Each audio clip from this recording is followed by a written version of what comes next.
Hello, friends. Welcome to episode 33 of Hello, Friends. My name is Kyle, your host. This is the Mr. Robot Review Show. You already know, but if you don't already know, welcome to Project Potter. Welcome to the channel. Thanks for checking out the content, guys.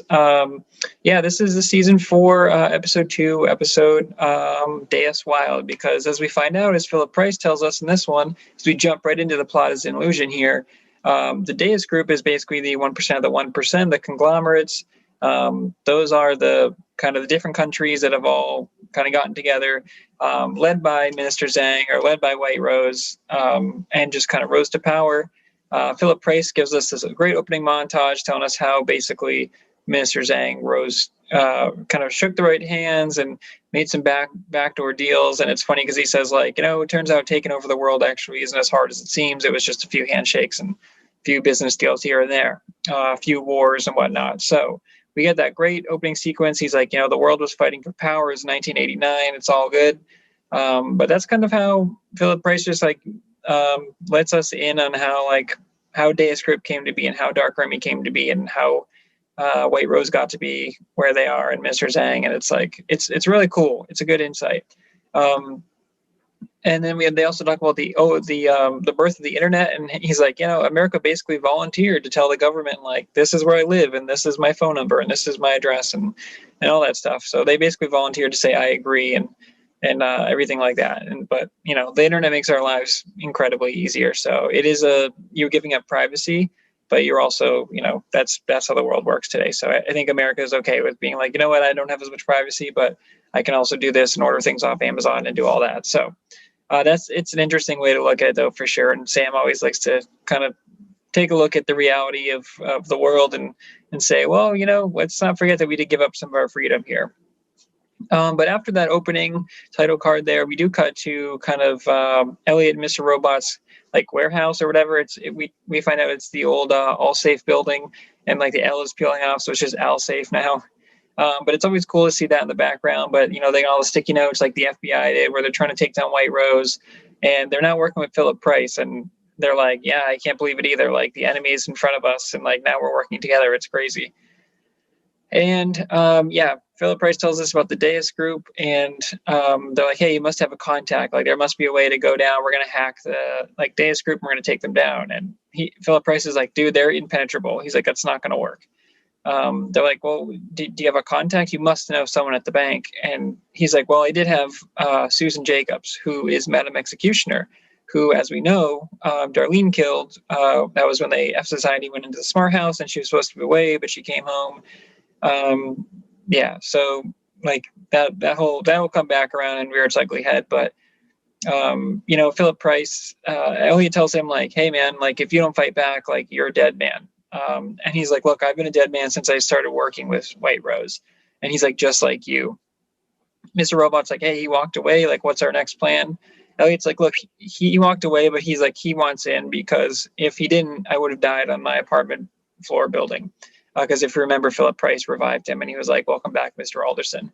So obviously he knew that he needed Elliot. So that's a really cool kind of opening sequence there. But right after that, Elliot gets a call that from Darlene that she's like, mom's gone. So their mom died. And it's funny because Elliot is annoyed at this. And we've seen flashbacks that she wasn't very good to Elliot. And it doesn't look like either of them liked their mom. She was very strict and wasn't maybe not the best mom, which is funny because when Darlene and Elliot show up to the caretaker home, the caretaker's like, your mom was one of the nicest people, the kindest people I ever met. And they're like, dude, what are you talking about? She was a dick to us. They're like, okay. She's like, okay, well, what do you want to do with the belongings? They're like, donate it all to charity. They're like, we don't care. And she's like, well, we can't take a deceased person's items. You have to do it. She's like, just put a sticky note on whatever you want to donate. And so Darlene and Elliot start going through the room there. And Elliot's like, let's just get this over with. He starts shoveling shit into the box. Darlene finds an old coat. And then she goes cigarette and she's sitting by the window, and Elliot's like, for someone who didn't want to come into this room for the last few years, you seem pretty comfortable in it. And she's like, look, I just want to make sure we're cool. And she's like, I'm sorry, I was a little coked up. I was going through a hard time. And he's like, it's cool. And she's like, really? He's like, yeah, it's all good. And so last time we know that Elliot was telling Darlene, hey, Angela's dead, because she was like, I think I saw Angela, and like Darlene was losing her mind and she was doing all kinds of drugs. It seems like Darlene kind of went through a rough patch, and now she righted the ship, because she's like, oh, it's all good now. Elliot does find the old his old Walkman in there, and she's like, "What is this doing? Mom didn't even like music." And he's like, "Don't worry about it." And he puts it in his bag, and then they kind of get going. But they have to deal. This is kind of like the base of the episode, where they have to deal with all like the things that come with burying a family member, like picking out the casket and all that. Darlene does find like a glove, not a glove box, but like a, I can't think of the name for it, but it's like a little box and it's got stuff in it. And they're like, why did Mom have a safe deposit box that we didn't know about? And so that's why that's like what they're looking to do the rest of the way. But we do cut to Dom, who's meeting with Agent Horton for the FBI. Remember Janice? We told her last time, like, you need to clean up Santiago's mess, or like, I'm going to have to hurt your mom. And so she finally goes back into work. She's really nervous. He's like, are you okay? You look like you just seem a little off. And she's like, I want to tell you something, but I'm afraid of the ramifications. And she's like, Agent Santiago was a double agent. And he's like, you're saying that your boss was a double agent against the Bureau? And she's like, yes. And she starts like crying. And we're like, is Dom going to tell him like the Dark Army? And we're like, no, she can't, because her family's going to die. And so she says like, oh, she had like a cover story that Dark Army gave her. So she says like, he was working for this drug cartel. And we're like, okay, phew. So Dom is like bidding to the Dark Army's will, because she has to pretty much. But then we do cut to Janice, who's working at like a stuffed animal place, like where they stuff like live animals. I don't know what it specifically it's called, but it's like a creepy store that, of course, Janice would work at. And so she calls Dom, or Dom calls her, and she's like, hey, how did it go? And Dom's like, it's pretty good. I was a little nervous, but she's like, I'm 99.9% sure that he bought it. And Janice is like, She's like, 99.9%. She's like, okay. And she writes down Agent Horton on a piece of paper. And we just know that like that dude is in for some trouble. Like, that's not a good sign. An old lady like comes in at the end, and she's like, I want to live with little Fluffy forever or whatever. And she puts like her dead dog on the counter. And it's like, Janice is like, okay, dude, like, relax. But Dom is like, clearly just not having a good time with this, but that's all she can do, really. There's a quick scene with Elliot and Mr. Robot, and Mr. Robot tells him like, hey man, your mom died. You need to take a second, to figure this out. Like, take a second before bottling. You don't want to bottle this up, basically. And Elliot's like, you know what? He's like, how about this, man? He's like, if we don't take down White Rose, we die and Darlene dies. So he's like, that's our priority. And then Darlene's calling him, and she's like, hey, I need your help picking out like a casket or whatever. There's a great scene where it cuts to Darlene sitting across from this guy with a casket, who's like the casket owner or whatever. He's in a suit and he doesn't say anything. He just like stares at her. And she's like, don't fucking look at me like that. She's like, I don't know what my mom wants. Would want. She's like, we weren't close. So like, I don't even know the last time I spoke to her was. And it's really funny because the guy just is like emotionless. But Elliot comes in like at a shot, and he's like, cremation, cardboard casket, cheapest turn you got. So it's like really sadistic humor, but that's great. And then we go to the subway, and we got hooded Elliot, and it's usually him and Mr. Robot sitting across there, but it's him and Darlene this time. He's looking up Susan Jacobs on his phone, like trying to figure out how to get into her eCoin wallet there. And Darlene like sees the phone, and she's like, what are you doing? And she like grabs the phone, and we think she sees it, but she doesn't comment on it. So we kind of get back to that later. But basically, she's like, hey, do you remember when you were little and you used to hold my hand and say, as long as I can hold your hand or know that you're there, everything's going to be okay? She's like, I need you to do this for me right now, and I need you to come to the bank. And he's like, you're not going to find any answers in that. And she's like, great. So it'll be a short visit then. And it's really sad because it shows you like kind of how Elliot and Darlene, like they, whenever you bring up their childhood, it's always like, it's such a strained relationship. And it's like, but Darlene's really trying to like work with Elliot and his anxiety and all of his issues. So, but now she's going through a tough time, and Elliot's just trying to like, I have a job to do. Like, he's like full speed ahead, and she's like, no, dude, I need you to come to the bank. So they cut to Dom, and she's like interrogating this like new Irish guy, like mafia boss or whatever. She gets a text from Janet, and she says, I'm so sorry to hear about your coworker. She's like, what? And then they're like, Dom, we need you to come see something. The guy busts in, they put on the news, and then Agent Horton, who interviewed Dom earlier, turns out he jumped to suicide from his AIDS story. So obviously Janice made him jump. And it just shows you how diabolical Janice is in Dark Army. Like, she's so evil, where she texts Dom, and she's like, 99.9% sure it isn't good enough. She's like, let's strive to keep it 100. And she uses like 100 emoji. And Dom is just like, oh shit. Like, she knew Dark Army was dangerous already, but like now she sees like the real horror that they bring. So that's insane. And Janice is kind of basically telling like, yo, don't mess with Dark Army. So we then cut to the bank, the eCoin bank, and Darlene and Elliot show up there, and they're like, hey, by the way, your mom's deposit box, we had to, like, payment lapse 2 years ago, and we had to get rid of it. She's like, you threw out my mom's stuff. And they're like, well, policy is after 120 days, if we can't reach the owner, like, we throw everything out of the box. And Darlene like freaks out, and she's like, what the fuck is wrong with you? And she's like throwing a scene. It's really sad because it's like Darlene's breaking point. Elliot's like, hey, it's cool, man. Like, we'll just leave. It's not a big deal. There wasn't going to be anything in there anyway, probably. And she's like, you don't get it. She's like, you're not, like, you don't care about this at all. And he's like, who cares? Mom was a dick to me. She's like, mom was an asshole. Why should I care? And she's like, it's not about mom. It's about Angela. And it's like, oh, Darlene is like finally coming to realization. She's like, you were right. She's gone. Like, we need to accept that. But she's like, you don't care. And that's bothering me.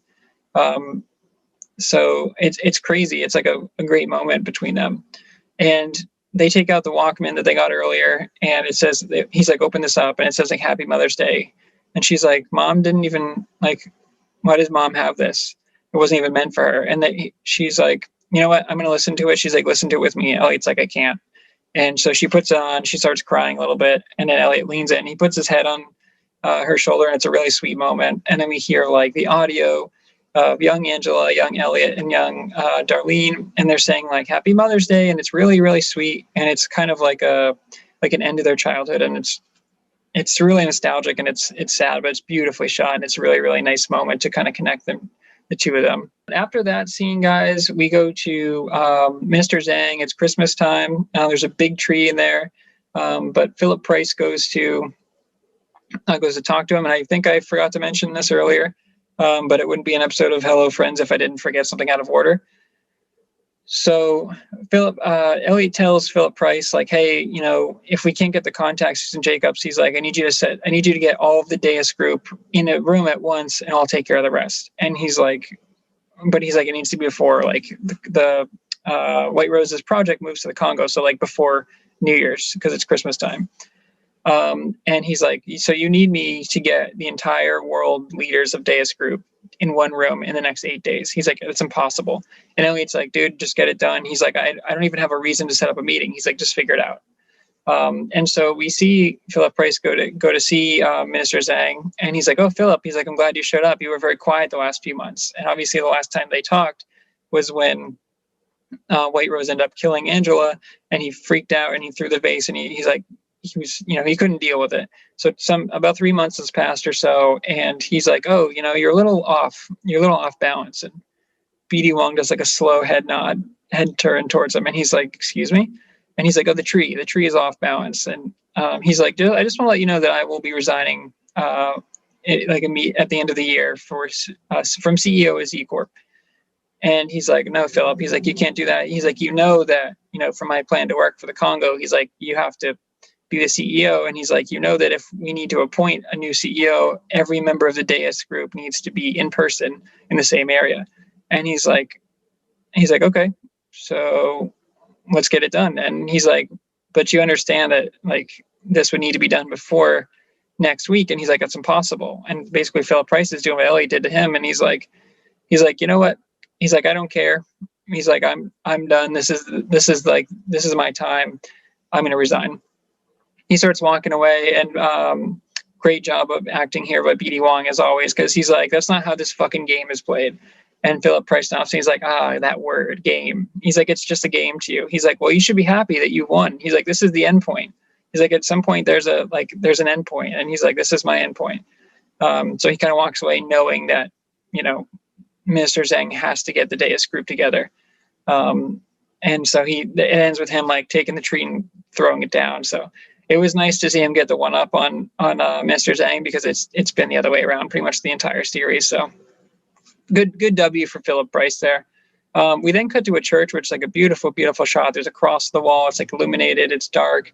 Philip Price calls Elliot and he says, like, I've played my card. Now we need to wait. And it's like, perfect. Darlene shows up with the cheapest turn that they get. And he's like, hey, don't worry about that. Because she's like, who is that? He's like, don't worry about it. And then she's like, hey, I just want to let you know that, like, I saw your phone earlier. And she's like, why are you looking into Susan Jacobs? And he's like, why do you care? And she's like, because I do. And then he's like, Darlene, tell me what's really going on here. And she actually reveals to him that she ended up killing. She doesn't say, like, I killed Susan Jacobs, but she's like, what, do you want me to say it? And there's a really, really great dark humor scene where the cross is there and Elliot's standing up and he turns around and he yells, Jesus fucking Christ at the cross. And I was like, that's a great, like, super dark humor, sadistic moment. Like, Sam, great job by Sam there. Obviously, like, shouldn't be saying his name in vain there, and just yelling at the cross there was great. But basically, she's like, hey, I just needed to tell you because I want to know that we're still okay even after I tell you that. And Elliot kind of like is like, whatever. But she's like, well, it was better than, like, it was either that or, like, Vera was freaking me out. So, like, I told you, I didn't know if I should tell you about Vera or whatever. And he's like, what are you talking about? He's like, you didn't tell me about Vera. Why? What does he have anything to do with this? And she's like, yes. She's like, yeah, I did. And then she, like, looks, and there's, like, Mr. Robot in the background. And Elliot's like, oh, dude, she must have told Mr. Robot and he's keeping things from me. So Darlene, like, walks out. Elliot gets in Mr. Robot's face and he's like, what the fuck, man? He's like, I can't trust you. He's like, do you want to go back to how it was before? We're fighting for control. He's like, is that how you want it to be? And Mr. Robot's like, dude, I have no idea what she's talking about. I was not told about Vera. And Elliot's like, dude, don't bullshit me. And Mr. Robot's like, I'm telling you the truth. I had no idea. And Elliot's like, so if it wasn't you and it wasn't me, then who was it? And we cut to, like, a skyscraper. I think it's the beginning building from the pilot where, like, Tyrell tells Elliot, like, bonsoir, Elliot, and there's all, like, the businessmen talking. It's like it's young Elliot spinning in the chair. And then the mom walks in and she's like, what are you doing in that chair? That's not your chair. And he's like, I thought, and she goes, no. She goes, they're not ready yet. She's like, we need to give it time. And then he's like, I think he's like, well, who is it then? And she's like, the other one. And it's like, who is that? Who is the other one, dude? And so we thought it was just Elliot and Mr. Robot. And it's like, now there's another persona.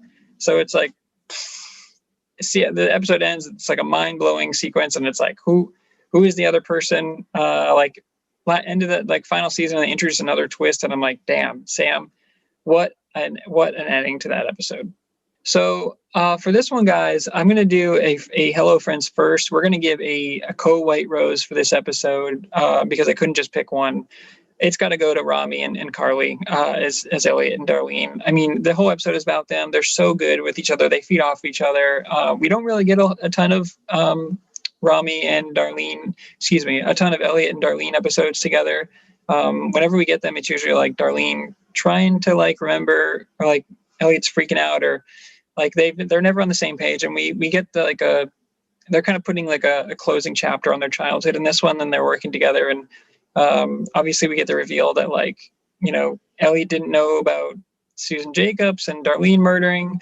And she's like, look, F Society was you were in jail. F Society needed new headquarters. She's like, we had to make a move, and we did. And she was supposed to be gone. And so, like, that's kind of the connecting piece, and it's crazy. But yeah, I think they're just excellent in this. It's sad. It's always nice to see them together. But this is, like, the first extensive episode we get with them, where it's just like them the whole time. And it's crazy because they have to go on this journey where they're literally dealing with burying their mom, and they really don't give a shit. And so they have to go through, like, all these things that normal people would be, like, crying about and stuff, and they're just like, okay, what the fuck casket should we get? What's the urn? What's all that stuff. And it's like they're kind of going through it. They're not even acknowledging that, I know their mom wasn't great to them, but it's still your mom, and it's crazy. So it's a fun, I don't want to say fun episode, but it's a really good journey piece that they go on in this little mini adventure here, as they kind of, not only address their mom, losing their mom, but losing Angela and having an emotional connection, even if Elliot does kind of struggle to show it sometimes. But yeah, Rami and Carly are just so good in this episode. So they are going to both get the White Rose for this one. For score, guys, I'm trying not to give out super high scores every episode, but man, this is such a great episode. And season 3 was so good, and season 4 is just hitting all of the cylinders. And having a big twist like this in the final season, this late in the series, is such a great move by Sam. I really applaud him for taking that risk. So for this one, guys, I got to give it a 9.7. Anything less just felt like unjustified. I mean, the fact that we're not working with Philip Price, the fact that he finally gets a one-up on Minister Zhang. We learn about the Deus group, which is cool. We get, like, obviously, like, so acknowledging Angela and the mom's death, and like all of that, and just getting a deeper look into the lives of all these characters is always fun. And that big reveal at the end, where it's the mom and young Elliot, and she's like, oh, they told the other one, we need to wait it out. And like just the way that she leaves and then the door closes, it's just so good. I had goosebumps, and I was ready, like I usually am, to throw in the next episode, but we'll give it the week to wait. But yeah, really, really strong episode, guys. And I'm very excited to see what's coming up. All right, guys. Well, that's it. That's another episode of Hello Friends. We are 33 episodes deep now. This has been episode 2 of season 4. So we're getting there. We still got a little bit to go, but I'm excited and sad to get to the end. But yeah, I can't wait. We mentioned Vera. I know there's a bunch of stuff coming with Vera, so I keep forgetting about that. So I cannot wait for that whole stretch of episodes, because it's what I remember being like one of the most memorable parts of the whole series. So looking forward to that, guys. But thank you for checking out Project Potter. Thank you for checking out Hello Friends. Go check out the other content on there. We're over 500 subs now, so super excited about that, guys.